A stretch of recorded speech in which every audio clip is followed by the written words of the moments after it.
Bonjour et bienvenue sur la chaîne de Nico63. Aujourd'hui, on va tester le Suzuki DR650 en version Scrambler. Alors, je l'ai déjà testé sur ma chaîne il y a quelques temps, mais j'ai eu quelques soucis avec la caméra et les prises de son. En plus, le propriétaire n'était pas là. Et là, on va avoir la chance d'avoir son propriétaire qui va tout nous expliquer. Et il y a eu depuis quelques petites modifs. Allez, je suis avec le propriétaire Nils de la 650 DR. Comment tu vas, Nils? Ça va bien et toi, Nicolas? Nico63. Ça fait combien de temps du coup, Nils, que tu as fait ce 650 DR?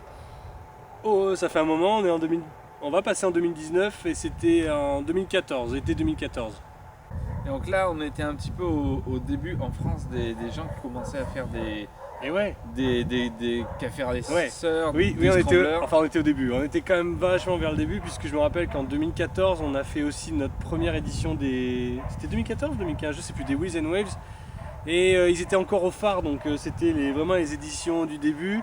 Ça touchait déjà pas mal de monde, chaque année ça a progressé, mais ouais, c'était vraiment plus vers le début. D'accord. Donc alors Nils, combien de temps il t'a fallu pour aboutir à ce projet tel qu'il est tout de suite? Tel qu'il est tout de suite? Ouais. C'est 4 ans et demi, parce que ça s'est fait en plein de fois. Ouais. La première fois en 2014, ça a duré 3 mois. Je l'ai monté, mais il y avait plein de choses qui ne sont pas telles qu'elles sont aujourd'hui. Puis un an plus tard, avant qu'on commence à faire des tours de moto, je m'y suis remis, j'ai changé encore d'autres trucs. J'ai changé les amortisseurs que tu m'avais donnés à l'époque. Enfin voilà, ça s'est monté petit à petit. Et d'ailleurs, pour revenir à cette personne qui m'a donné l'envie de cette moto, il m'avait bien expliqué à l'époque qu'une moto ça se monte comme ça. On l'achète, on la roule, on commence à travailler dessus, puis petit à petit on la connaît un peu plus et puis on change des choses, et c'est un projet qui vit, qui mûrit tout doucement, et ça se trouve ce sera un projet sans fin quoi, je ferai toujours des trucs dessus. Donc là, ce qui voudrait dire que encore pour toi, elle est peut-être pas totalement aboutie, tu aurais encore envie de faire des choses dessus. Comme j'ai ça en tête, que ma moto n'est jamais finie, j'ai toujours des envies qui changent. Je travaille le bois, donc aujourd'hui je rêverais de pouvoir faire des parties en bois sur les côtés au lieu de ces grilles, d'enlever l'époque sur le réservoir que j'avais privilégié à l'époque parce que c'était la mode. Et enfin voilà, ça continue à mûrir. Je me dis que cette moto, elle aurait de quoi changer encore vraiment et avoir un look encore différent. Et ça, on va le voir d'ailleurs avec la première fois où je fais la vidéo de cette moto, parce qu'entre cette fois où je l'ai fait et là, il y a encore un petit truc qui a changé sur cette moto. Ah, un petit truc qui est plutôt...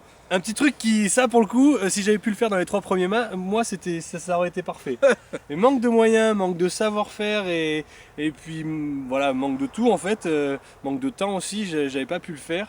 Du coup, on va voir ça un petit peu en image. Tu vas nous expliquer ce que tu as fait sur la moto et on va faire le tour en même temps avec toi des parties que tu as modifiées, parce qu'on voit bien que ça ressemble pas du tout à un 650 DR qu'on connaît. D'ailleurs, il est de quelle année? Il est 90. 90. Ouais, c'était dans les premières versions. Qu'est-ce qu'il y avait dans les premières versions? Il n'y avait pas le moteur, il n'y avait pas le démarreur électrique. La sortie d'échappement était à droite. Voilà, il y avait des petits détails de ce moteur là, il était assez fragile, mais je pense qu'il a été remonté quand je l'ai acheté, donc en 2014. Donc en vrai je sais pas le moteur combien de kilomètres il a, mais il marche plutôt bien, donc c'est rassurant. D'accord. De toute façon, cette première, ce DR qui va ressembler à ça, tu m'en veux pas, je vais le mettre sur ta tête. D'accord, ok. Ressemblait le DR au début. Donc déjà sur le train avant. Ouais. Qu'est-ce qui a changé? On voit bien que la roue elle est beaucoup plus petite qu'avant. La fourche pareil, elle est beaucoup moins longue. Alors ouais, il y a eu plusieurs choses et il y a eu surtout beaucoup de chance sur cette moto à l'avant, puisque la fourche c'est une fourche de 750 GSXF, donc une fourche route avec un système, un montage traditionnel, non inversé donc. Et puis j'ai juste eu à adapter l'axe de la roue avant du DR, donc l'axe original. J'ai dû enlever 0,5 mm de diamètre sur une section. Voilà, c'était presque rien, c'était vraiment facile à faire. Des jeux d'entretoise de chaque côté et c'était fait. La roue avant, à l'époque, je crois qu'aujourd'hui c'est plus difficile, mais à l'époque c'était du 18 pouces super motard. Elle m'a coûté genre 70 €, enfin c'était vraiment pas cher. Et là, t'es en quelle montre du coup dessus là? Là c'est du 18 pouces à l'avant, montre de 18 pouces, je saurais pas te dire vraiment plus. Après le pneu en lui-même, c'est du 100 par 90. C'est sur du Dunlop toi là. Sur du Dunlop, je les ai roulés pendant plusieurs années maintenant. Je vais en revenir parce qu'ils s'usent trop vite. Mais c'est des super bons pneus. J'étais vraiment serein dans toutes les conditions avec un beau dessin. J'avais pris pour ça au départ, oui, bah oui. Et non, j'en suis vraiment pas déçu, si ce n'est que ça s'use trop vite. Donc je vais essayer autre chose maintenant, il est temps.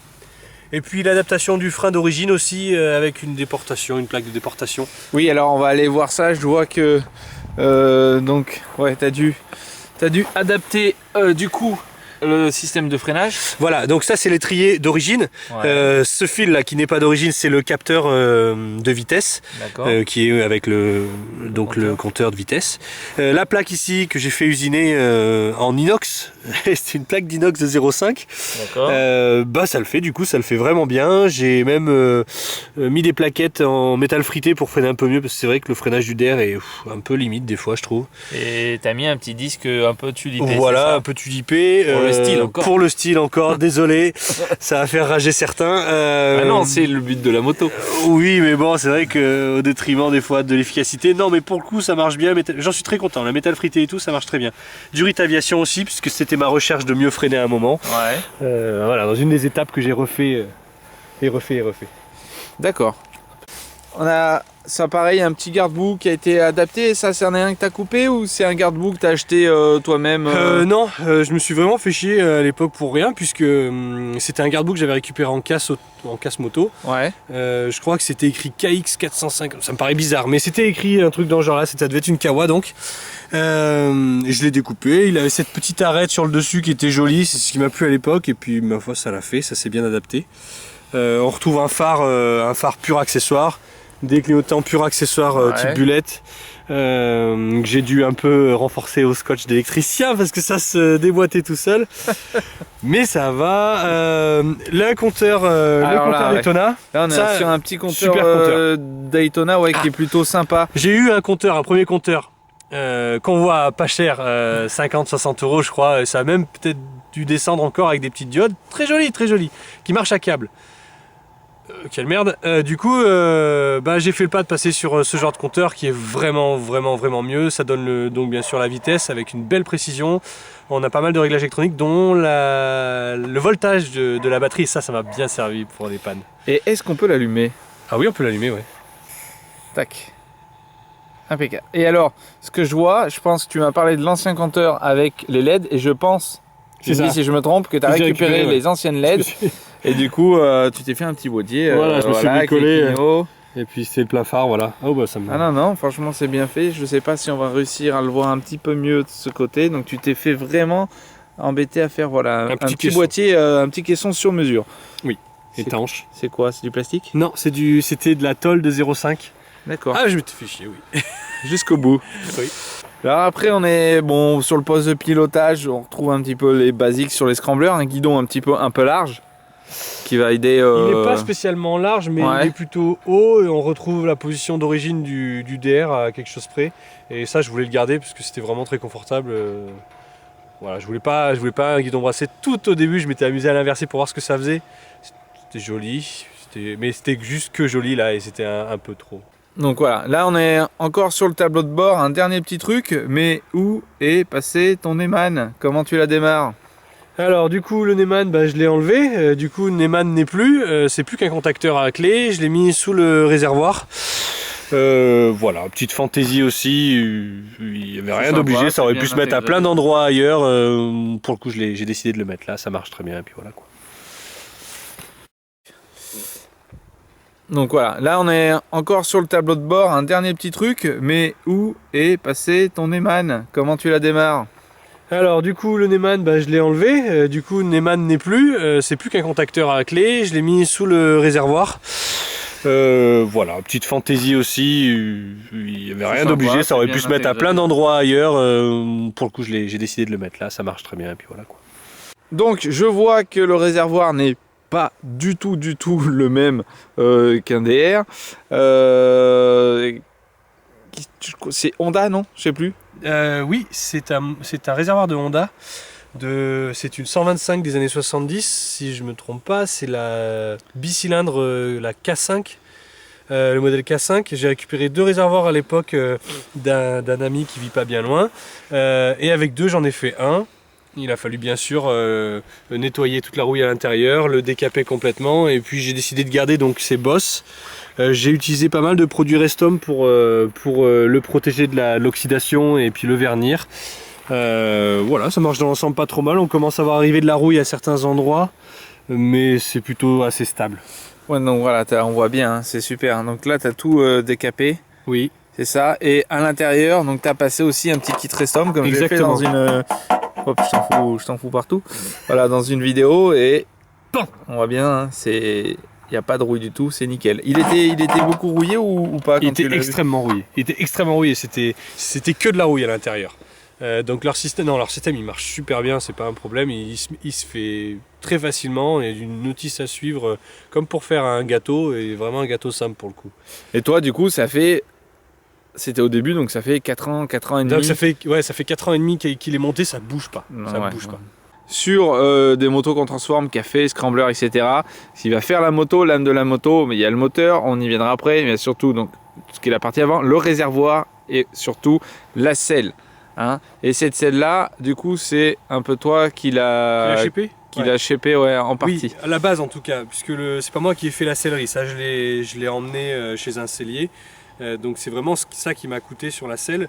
Le reste, j'ai récupéré en fait la mousse d'origine, et j'ai récupéré après du bois pour faire le socle de selle, et surtout j'ai récupéré le système d'origine du DR.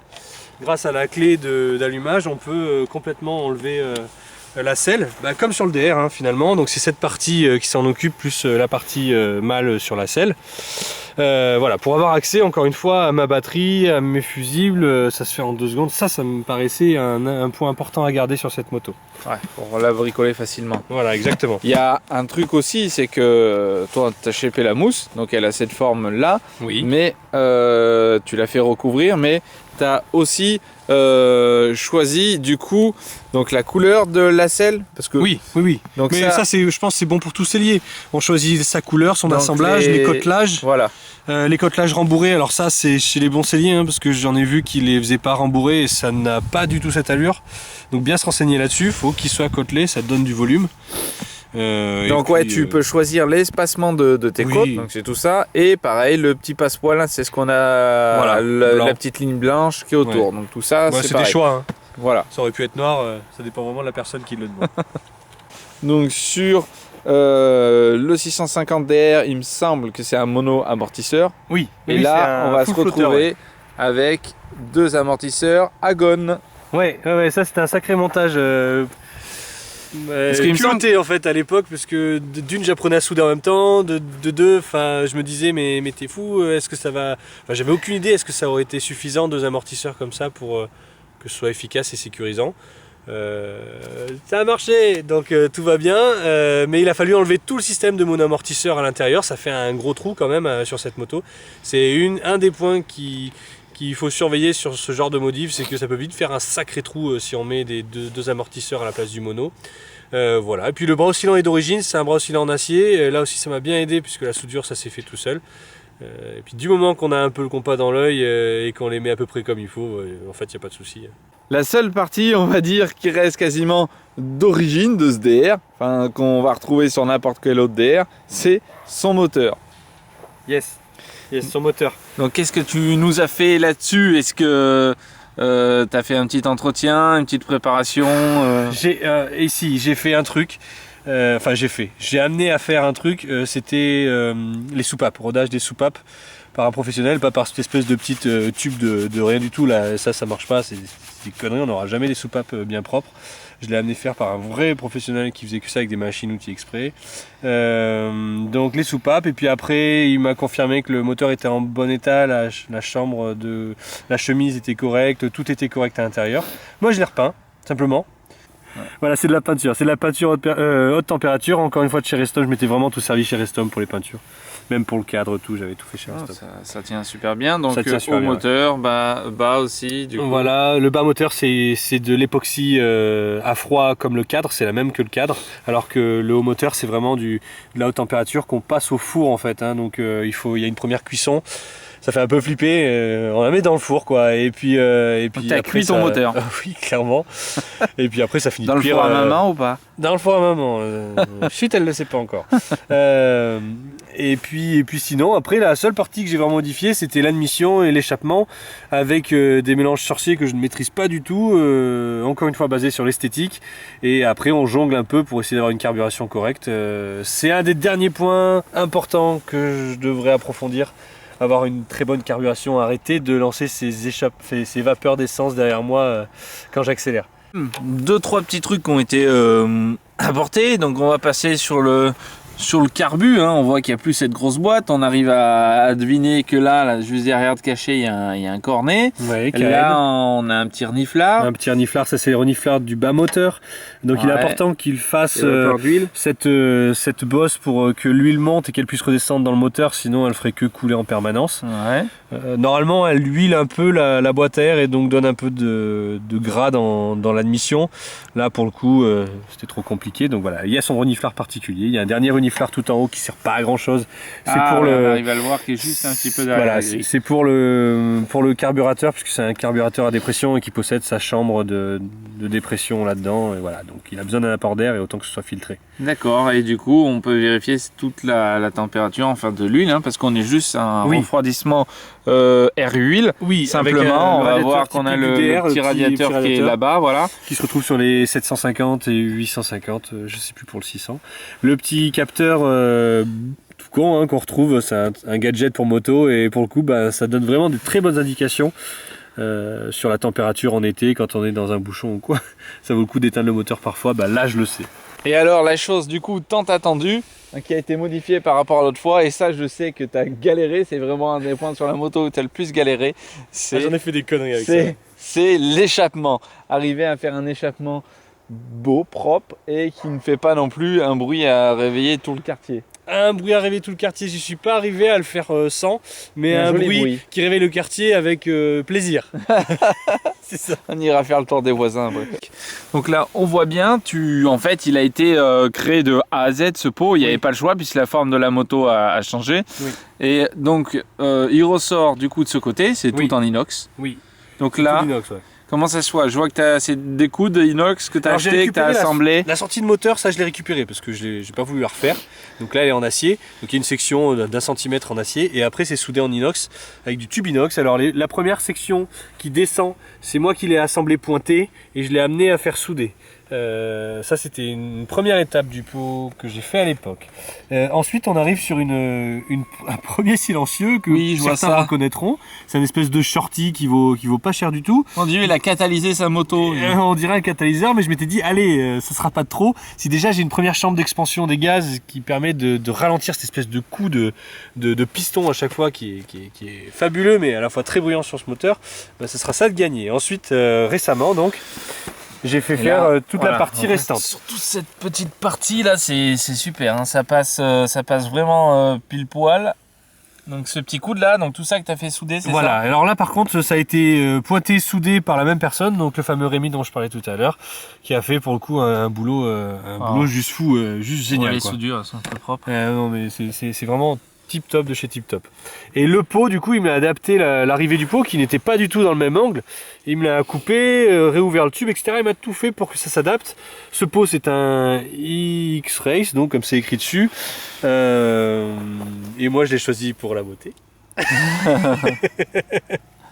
En priant pour que ça ne soit pas trop bruyant. Et ça n'a pas marché forcément, mais bon. Donc, voilà. Du coup, tu as quand même mis. Est-ce qu'il y a des chicanes? Oui, il y a des chicanes, on les voit derrière. Hein. Il y a une belle réduction parce que alors là, sans chicane, ça réveille les voisins aussi, bien sûr, mais c'est pas beau. Ils sont agressifs, je pense, les voisins. D'accord. Que là, ils se disent, c'est quand même beau.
Bon, merci Nus de nous avoir enfin présenté dans les détails ton 650 DR.